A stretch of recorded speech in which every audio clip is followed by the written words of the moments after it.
Hello, everyone, and welcome to Clark Art Talks. Today, we are lucky to have Rachael Zur as our guest. Rachael Zur's expanded paintings blend sculptural physicality with traditional painting techniques to depict objects found in living rooms. Her work is twice published in New American Paintings, as well as Friend of the Artist, Under the Bridge magazine, and Stay Home by Stay Gallery and Residency. After 12 years as a stay-at-home mom, Zur resumed her education and completed her MFA in 2019 from the School of the Art Institute of Chicago. Since then, she has exhibited her work throughout the United States and has worked as a program mentor in the Low Residency MFA Program at the School of the Art Institute of Chicago. In 2021, she drove a family of 5 across country in an RV to complete a residency at Stay Home Gallery while homeschooling her 3 children during her cross-country camping adventure.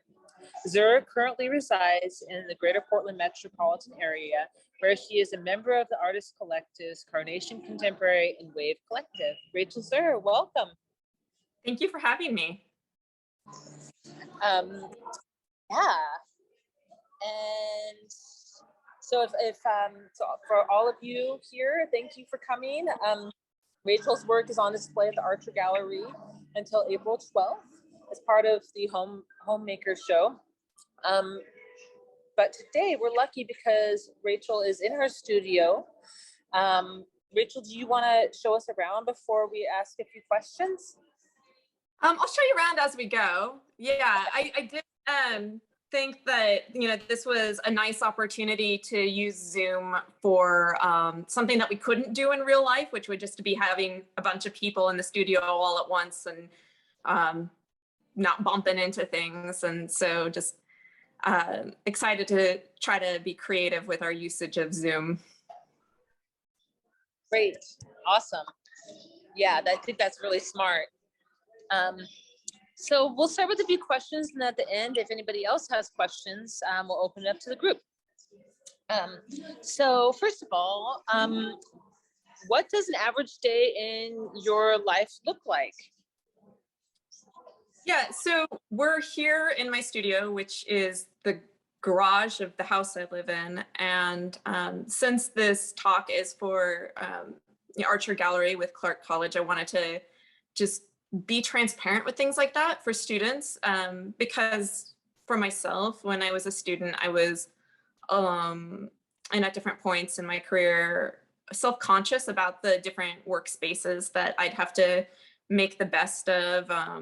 And now I've really come to value having the space be at home for the particular ways that I make work. And a big factor in how I make work is dancing around my 3 children's schedule and being able to get in at least 2 hours or a couple sets of 2 hours of uninterrupted work in the studio.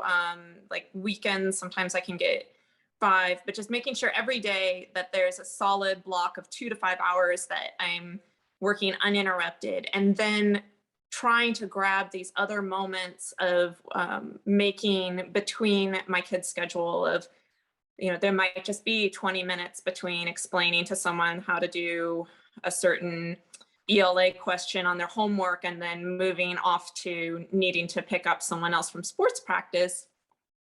And in the past, I've been a little bit dismissive about those smaller moments of making, but I've come to see that there's a different way that I see the work when I'm coming in to the studio for just a few moments versus the times when I'm working like for a 5-hour stretch. I get a little more myopically focused on what I'm trying to correct in a piece and stop seeing the piece as a whole. So that has also been actually a benefit of working from home. And I will, at this point, take the opportunity to start moving around the space and show you guys what it looks like.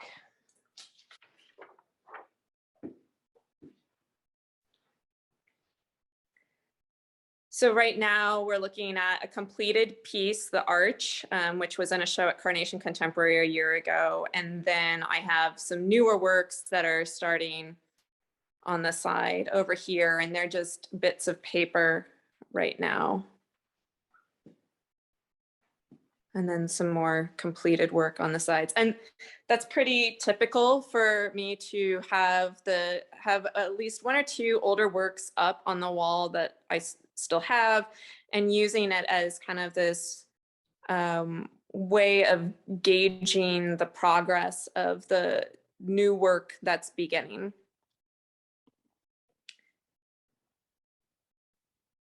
So the way that I end up beginning a piece is I start sketching forms out on paper, and then you can see these paper forms up on the wall.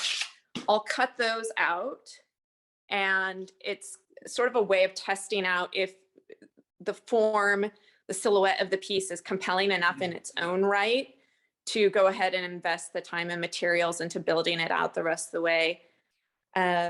You can see here I have like a door knocker, which would be just an object that I'd go ahead and incorporate into the piece once it's completed. And there's a door knocker piece in the show at Archer Gallery right now. So this gives you an idea of how it starts. Once I'm convinced that the silhouette of this form is worth committing time and material to, the next step is that I build it out by starting with a piece of plywood, drawing this form onto it, cutting that out, and then drilling holes in the back to add the wire for it to hang from the wall, with these pieces being an exception to that rule because they will hang off of nails like you can see here. After that, I'm gonna need to build up the surface of the work. So just to give you guys a sense of the thickness and the physicality of these works, what they look like as a finished piece. So after I've built, or after I've Dremel cut the wood form, then I'm adding plaster gauze, resin, or paper mache to these surfaces and building that up so that I have something to paint on. That process, depending on humidity and other factors, will take about a week. During that time, I'm working on creating new forms like the ones that you see to the left. And I have other forms that I'll be in the process of painting on. So I'll take you over here to a work that's in progress. So the form is completed in this work. I'm figuring out right now where I want the value light and dark to be. Then I have little bits of fabric that I'm testing out of, do I want to add those to the composition at this point? So things like netting, fabric, pumice, crackle paste start to come in later. There's two major themes that I'm working with in my practice. One is expanded painting, and the other is paying homage to the lingering radiance and tenderness of the departed that is felt in domestic spaces. So I'll start with what domestic painting, or not domestic painting, excuse me, expanded painting is. The merging and absorbing of other media into painting, and taking different media and placing that into the language of painting, and the language of painting being images formed on a surface out of color and line. So even before making the work that I have now about domestic spaces, expanded painting was something that I was very interested in, of how how painting can exist on other surfaces that aren't rectilinear, and how the line and the edge of the work no longer becomes passive, but becomes part of that composition. Mark Titmarsh has a great book on expanded painting, if that's something that you find yourself interested in. And then other ways that one could approach expanded painting wouldn't necessarily be through like the more sculptural substrates that I'm making to paint on. It could also be through really any media. So someone could take video, for instance, like Mark Sheridan's work would be a good example of that. And using video as a way of creating something that's in the language of painting that exists between the spaces of the media of video and painting. For myself, though, I'm really interested in work that is more in line with Elizabeth Murray and Sam Gillian. It's sort of these predecessors in expanded painting. And I've wondered, what would be radical in this particular moment in history for painting for some time. And I feel that expanded painting is kind of the answer to that question. I'm pulling in qualities of ceramic and sculpture, but sometimes even including some ceramic components. Like you can see these pomegranate forms down here. That is actual ceramic work that then is merged with the structures that I explained how I built earlier.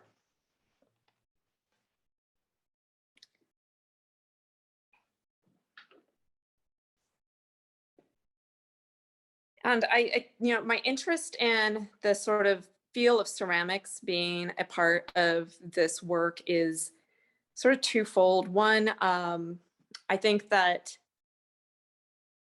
painting has this way of all these different ways of manipulating and maneuvering with the paint where the maker's touch isn't felt, and ceramics, I feel like there's very much a sense of the maker's touch being felt. And so I'm interested in that in a formal way, but also I feel like this underscores my interest in how an art object can hold the maker's touch, similarly to how a room in a home can hold the remaining radiance and tenderness of the departed in their absence.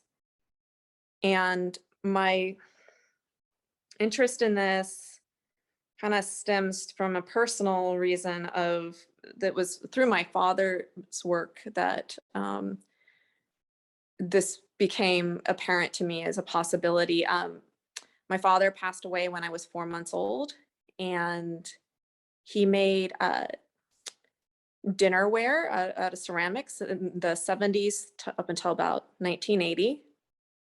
And these objects became a way of knowing my dad's touch, of running my hand along the indentations in the work, and that being this way that my hand could hold his, and also that they literally were objects for the home.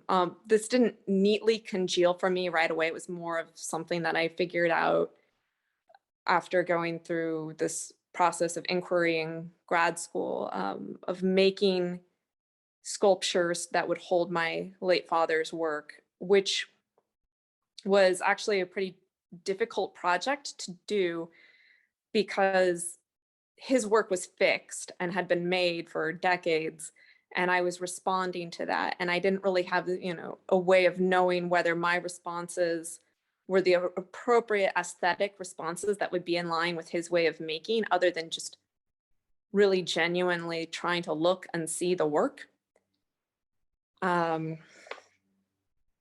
So I made that work, and then I thought I would be going back to these sort of abstractions I had been making of language before that body of work. I was finishing up my MFA. This wasn't really a time to, at least in my mind, to be messing around with new ideas, but this newer work kept beckoning me. I felt very changed after making the sculptures to support my father's work.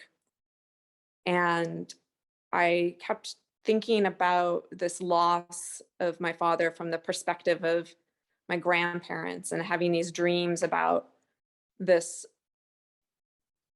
place in their living room where they had, actually this fabric is really quite perfect for it, a sofa very similar to this with the fabric. And this is, I pull in 1970s fabric still for my work.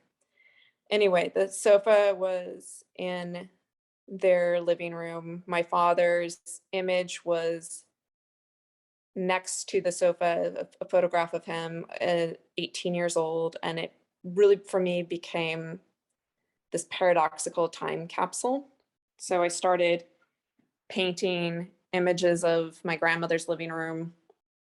I was reading Poetics of Space at that time and thinking about Gaston Bachelard's views of home being an idea that's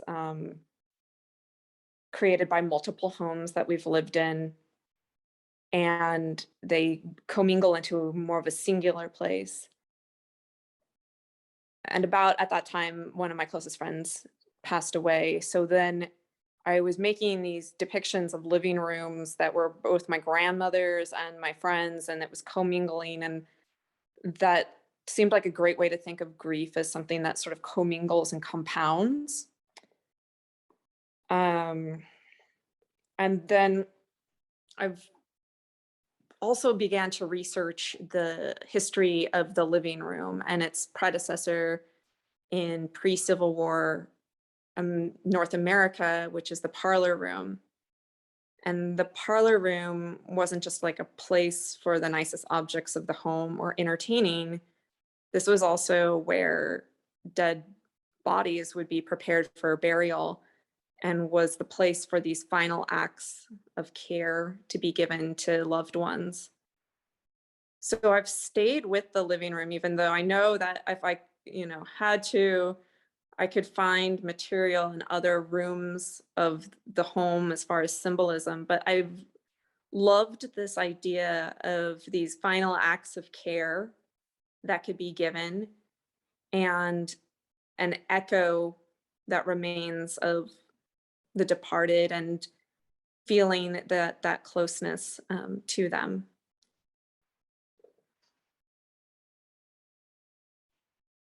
And then there's another source of inspiration has been the Duino eulogies, where Rainer Maria Rilke asks if the universe that we dissolve into tastes of us, and how these structures remain.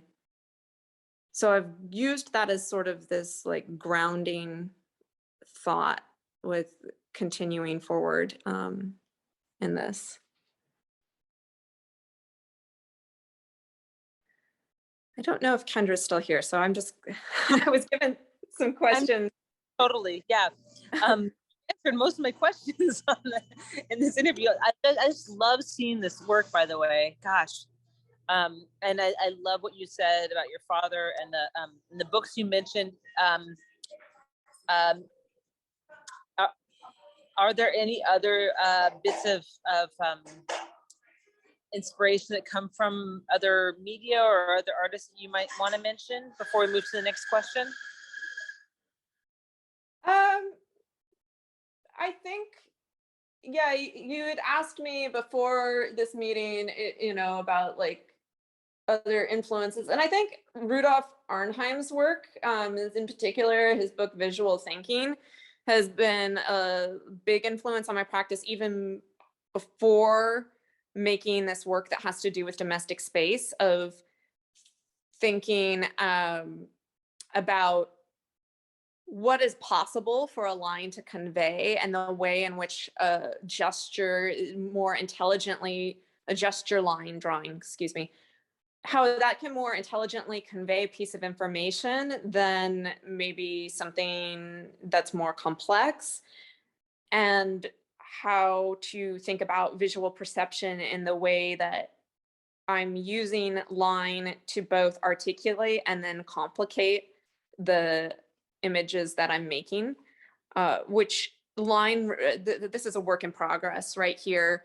And you can see that the lines very much are important to both like give information and complicate the information at the same time.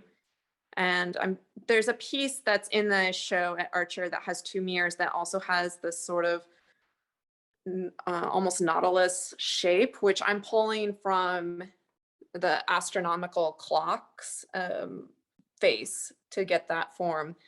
And right now sort of question for me with this piece that I haven't resolved is how much do I want to articulate that astronomical clock?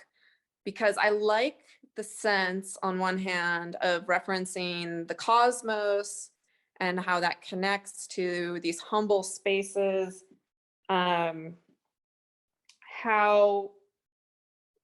the cosmos and the sky is like these sort of fictions of wholeness, just the same that the home is. And what I mean by that is that when you look at stars in the sky, you're seeing them as this like complete, view of the heavens.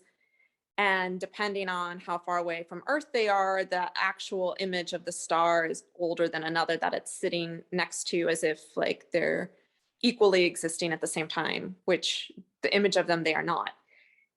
And that feels very related to homes where we have this buildup of objects that come in with different significance. Some of them we purchase, some of them, depending on the situation, maybe we inherited or we didn't even really want, but it kind of got left at our house. And they all exist together in this way that like creates this idea of something that's complete and whole, but it's more fragmented than that. So going back to kind of this question I'm having with this piece right now is that I haven't resolved is I know where I want my value scale to be on that, but I started to map out the different aspects of the clock. And then I took that out because I am getting a little bit more interested in the just abstracted shape that's happening right here. So I have like phases of the moon that I think I'm going to put in instead as a way of speaking to time and the sky without the just different specificities of the clock. Awesome. A few more questions for you. If you get stuck on a piece, what do you do? Like for, think of advice for students here. What do you do? Well, it's good that we're looking at this piece because I'm kind of like speaking of being stuck, right? So as far as advice for students, don't ever abandon your stuck piece to go start something else. And then you're like, oh, this other thing I started feels better, because, and I'm not saying this is going to be a pretty process, but if you can hang in there with the piece that's stuck and you try all your like different moves, and I'll go through my different moves in a minute that I do, and you're still stuck, what's going to happen if you stay with it is you're going to learn a new way of approaching these problems that are coming up and presenting, I guess, for the first time in the particular piece you're working on, because you've tried all your different moves, you've run through your head of like your different piece of advice from different people and nothing's working. Stay with that, because that piece is going to teach you something. And once you resolve that piece and get to a point of like it's completed, you may or may not like it, but I think that the pieces that come after that are gonna just be so informed by that process. And then a couple of like my go-to moves when I get stuck, first thing I want to do is like check the composition. And so a good way to do that is I will take a picture with my phone and then I will flip it to get to a mirrored image of it. I think a lot of us learn that in drawing classes of like, hey, if you don't understand what's not working with the piece, try putting it up to a mirror and see how different it looks by seeing its mirrored image. And that usually can help with like identifying different things where I was like, oh, I wasn't liking where this went and I don't know why. And that can help me get to the why a little bit faster. Same thing with taking a picture on the phone and taking out the saturation and just getting it to black and white. That can also help me see if there's just like a really obvious problem that I'm not seeing because I've been in this. Like, I feel like there's like this benefit to when you're in the studio for those long stretches of that you get to hold that thought process a lot longer. And the problem is you can get too myopically focused on where you've been working. So these are just kind of my like little quick tricks to like help my brain re-see what I'm actually working on. Um, and then I think, another thing that I do is that I, make sure I've taken every step that is in my head and put it actually into the work. Like, don't be holding like, so, my next move, I need to paint these moons. Like they're sort of here. I need to commit to them before I decide that they're not working. And I think we end up holding a ton of ideas in our heads as makers. And you see that in critique, right? Where someone says, oh, well, I haven't got to that part. I'm going to do that later. Get all of that stuff out and into the work and then reassess. But yeah, I would say I can't guarantee that it would be pretty to stick with it, but always stick with it. Like, yeah, I would say I can't guarantee, but yeah, I would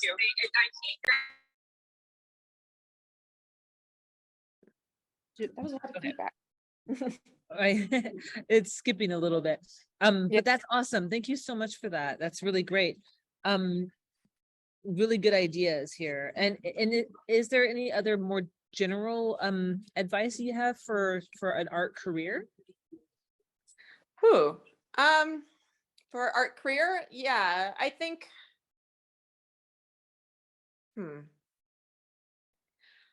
Well, I think you should know that it's.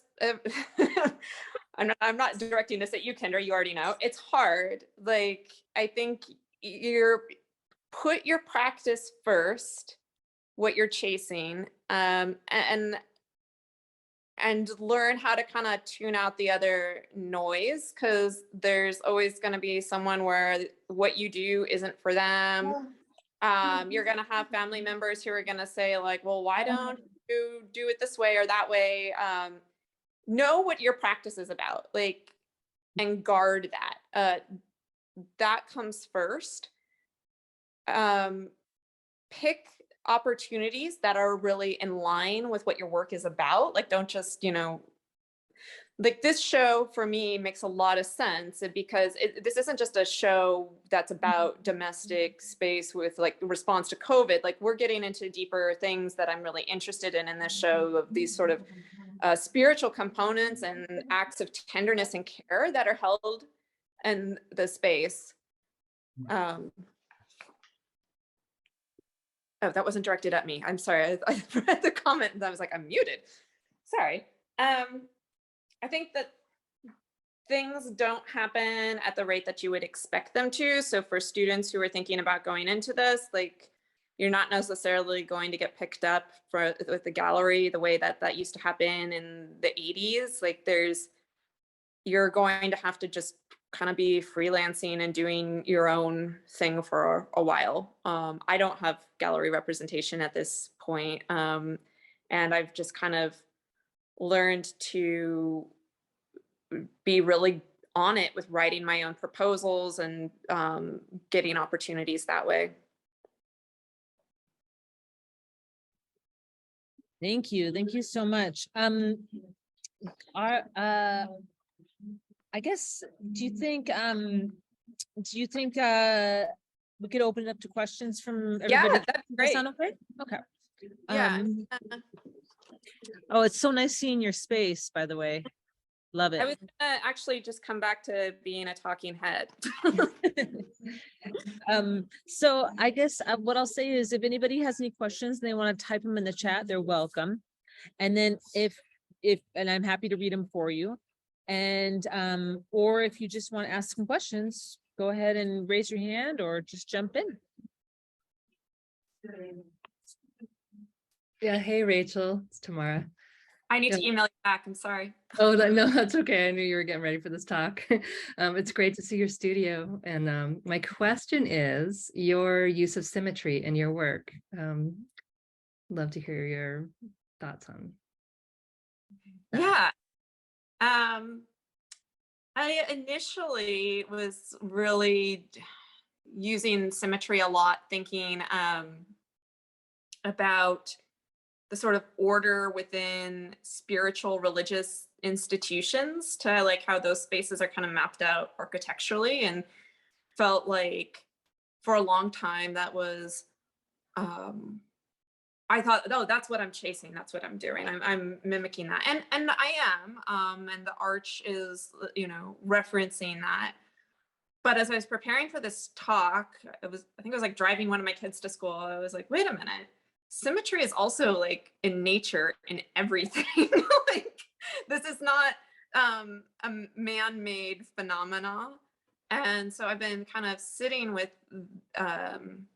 that of, oh, well, so then what is symmetry in nature? And started thinking about, oh, a lot of times symmetry is this indicator of things happening appropriately, as far as like the way that something is supposed to mature. And then as we get older, like our faces start to lose symmetry. And I was thinking, well, I like that sitting next to thinking about aspects of decay as well, which I feel like the aspects of decay are seen in things like in how I manipulate surface with like the sort of crackled or burnt sections of work, bringing in older textiles. So, and then, I don't know, I do think that there's this harmony to it and balance that's appealing as well, formally. Good, thanks. Thank you. And there's a question in the chat. Would you like me to read it? Yeah. Okay, so on average, from conception to finished product, how long does it take a piece? How long does it take a piece to be created? Okay, we'll walk through. So to make the actual form is about a week, but then the drawing out part can take a lot longer. So sometimes that goes fast, sometimes that goes slow. So that could be like a week, 2 weeks. Then the sort of wrangling it with the painting, I don't know. I think this is what brings me back to painting, is that like I can learn more and gather more tools to my toolkit, but there's always this unknown of what the piece is going to do. And as I'm setting out, it's really surprising who decides to be cooperative of the different works that I'm working on, and then like who is going to be a problem. So I've had works that I've been able to complete in a few weeks, and I've had works that I've worked on for months. I do have like a pretty solid work ethic. Like, I don't know how much that came across at the beginning of the talk, but I'm, you know, getting at least a block of like 2 hours interrupted of working, trying to get another one during the day. Ideally, I want 5 hours uninterrupted.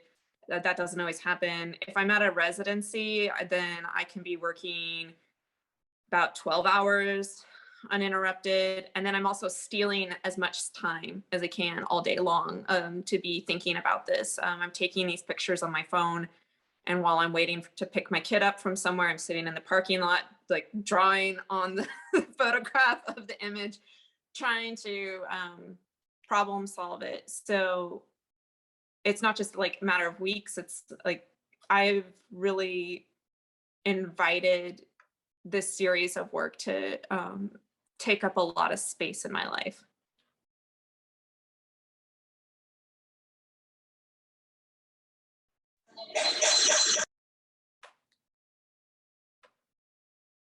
Okay. All right. Thank you. That was awesome. Are there other questions?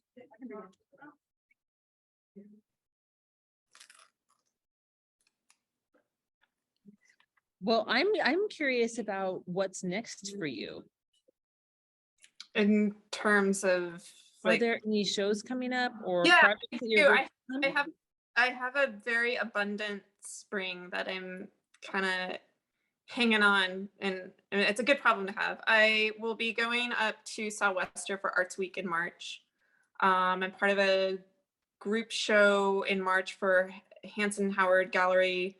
I have a 2-person show at Terrain in Spokane, Washington. That'll be in May. I'm coordinating an exchange between Carnation Contemporary and Wavelength Space, which is in Chattanooga, Tennessee.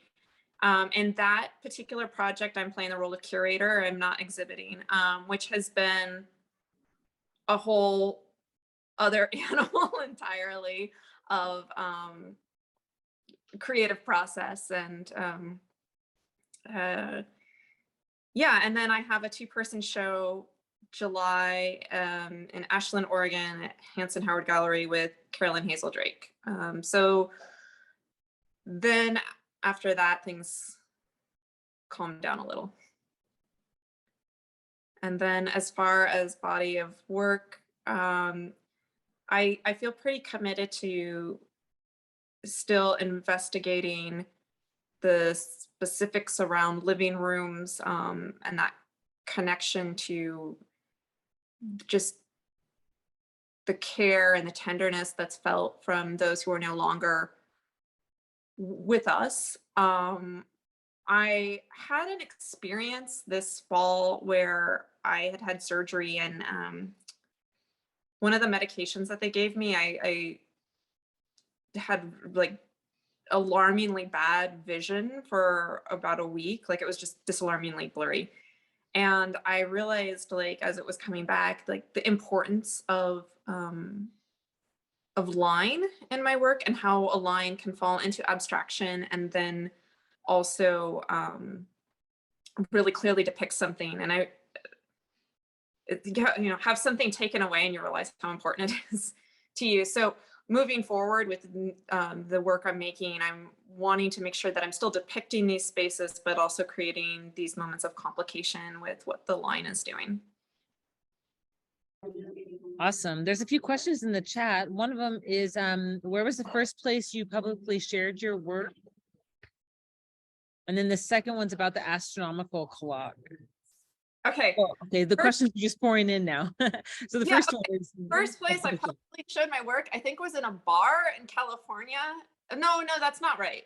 No, I had opportunities. You have opportunities when you're in school. Like when you're an undergrad and they like give you those group shows, like you don't realize like how like great of an opportunity it is. Cause then you go out into the real world and like getting those like first little shows are so hard, and then you feel embarrassed about them later and you take them off your CV. But I mean, I want students to know that like your first couple shows that you try to get after you're not in school, like those can be really difficult. And I'm not talking about when you're a grad student or later. I'm talking about like, when you're brand new out of either, the community college or undergrad. It's hard to get someone to be the first person to take a risk on you. And the more shows that you have and start to just really show that like you make a lot of work, you're trustworthy about like, having integrity with what you say and being professional and getting things on time, then people start to approach you, and that's really nice. What's the question? Small world. Yeah, the question is, what is your background or the background with the astronomical, wow, that is a hard word for me. Astrological clock in your astrological. Yeah, I wish I could say that like I've seen one in person and was like really moved by the experience, but I haven't. I was taking a class just kind of recreationally with morbid anatomy, and they're based out of New York, I think, but they have these classes you can take online, and it was like earlier in the pandemic, and just I was taking one where it was this idea of the energy that can be held in objects. And I hadn't heard of astronomical clocks before, and it came up and they were talking about this way of it seeming like it's imbued with spirituality and how those were put into churches. And it was really more of like an advance in technology, but they also, I guess, chronically fail. Like the aspirations of what the clock can do can't it doesn't line up with the aspirations and the technology. The technology lags behind, they chronically break. So I really fell in love with this idea of this monumental thing that's like high maintenance to take care of, that's wanting to connect people to the cosmos. And that just felt like such a good metaphor for how we exist.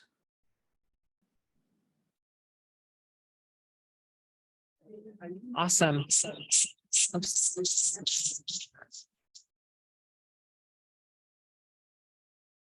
I just heard feedback. There's some strange feedback, so sorry about that. Okay. Thank you for that. And then there's a few more questions, it looks like. Actually, my computer failed there for a second, and then now I'm back, so I lost. Okay, here we go.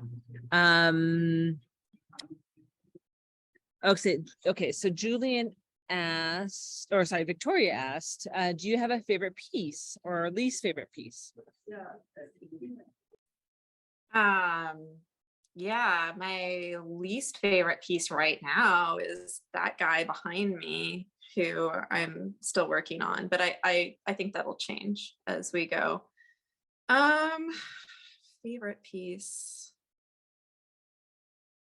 I do have a favorite piece, and I'm not going to say which one it is, but I will say that I keep it in my bedroom and I don't plan to sell it. And I look at it every morning and when I wake up, because I'm trying to figure out all the different things that are in it that I want to bring forward to the work that I'm making now. And that piece was a piece I was looking at a lot when I had the issue with my eyesight, and actually how I first identified that it was really getting out of control, because that was just part of my routine, is to get up and to look at that piece. And I like this question because I know it's not asking this, but this hits on something that I think is really important. I think as artists, when you are moving along in your career, don't be afraid to like have something that you keep just for yourself. With my father's work, he sold what he could sell. He wasn't planning to pass away young. And so his best work was sold. And for me as his child, then I was growing up with pieces that like had some sort of defect to them. So sales are great, but I think it's also really worth like having a few favorites that you keep just like for yourself, to use them to fuel future work.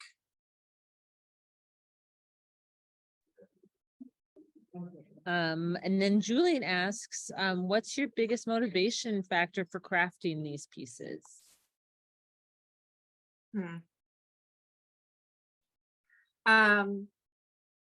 I think a lot of my practice like has a lot to do with my dad. And I think I would have been an artist regardless of whether or not he had a long life or not. But I think the type of artist that I am is really influenced by this sensitivity to the spiritual components of objects, and then also domestic space. So I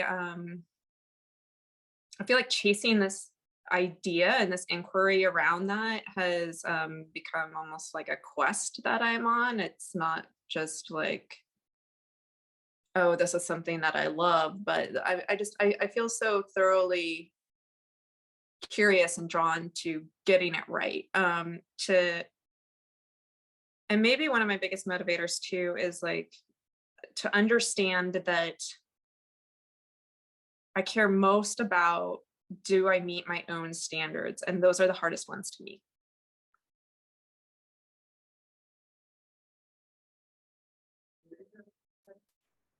Well, that's lovely and touching and wonderful. So thank you so much for sharing that with us. And I think that is, I think that's a the beautiful thing for us all to think about too is legacy and family and memory like that. So thank you.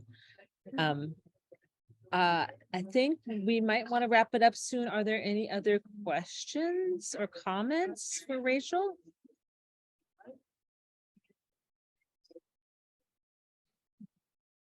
All right. Well, thank you so much, everybody, for coming. And thank you so much, Rachel, for taking the time to talk with us today. Thank you. Thank you so much for having me. I'm really proud to be a part of this exhibition. Awesome. Well, and I hope if you haven't seen the show, come over to Archer and check it out. All right. Well, thank you, everybody. Thank you. Thanks.